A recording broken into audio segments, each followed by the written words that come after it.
abu ɗaya da yake bani mamaki da boko haram ɗin nan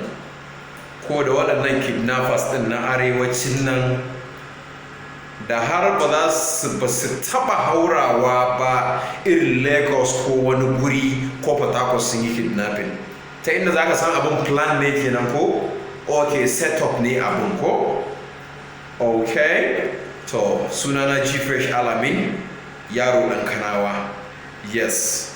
so wannan kidnappers ɗin da wannan abin da yake faruwa is a sign su ma talakawan Najeriya nan suna mugun kula da ni ko talakawan arewan nan da duk lissafin talaucin duniya ga baki daya a arewa ya fi yawa babu talauci irin na arewa a kudu babu ƙasa ɗaya ce ai amma babu kuma su ma talakawan daga zaɓe ya zo fi sai ku ga talakawa sun tafi zaɓe to su kuma waɗannan masu mulkin ba su gama gane cewar a'a wannan talakawan sun gane cewar cutarsu muke yi ba saboda ɗime saboda in zaɓe ya zo sai ku ƙara komawa ku je za ku ƙara zaɓarsu to ta ya za a yi mutum yana maka sata kana yaban shi ya ba zai ƙara ma ba kisa sai ƙarawa this is nonsense an yi kidnapping yan kantin kwari an yi kidnapping wani irin kidnapping ake yi ana mutane kudin goro a ƙasar nan a garin Kano wayan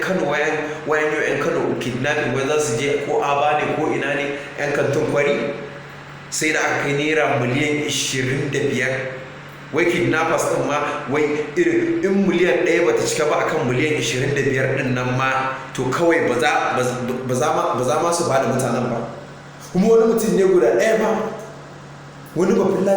latani ne gobe zan samu a complete wannan din gobe zan sa wannan din saboda na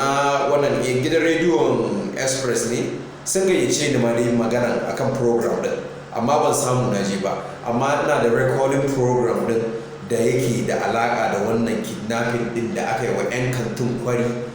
da a kantin in fact kuma wani terrible abu ma wai gwamnatin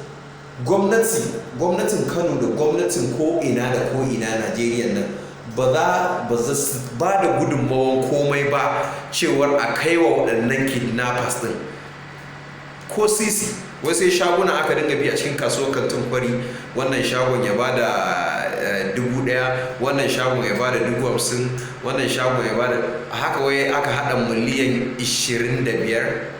kai wani yanzu masu kudin a garin nan in za a yi bikin yarsu a garin Kano din nan ba a wani gari ba wallahi azim miliyan 25 a biki a siyan chocolate ko a siyan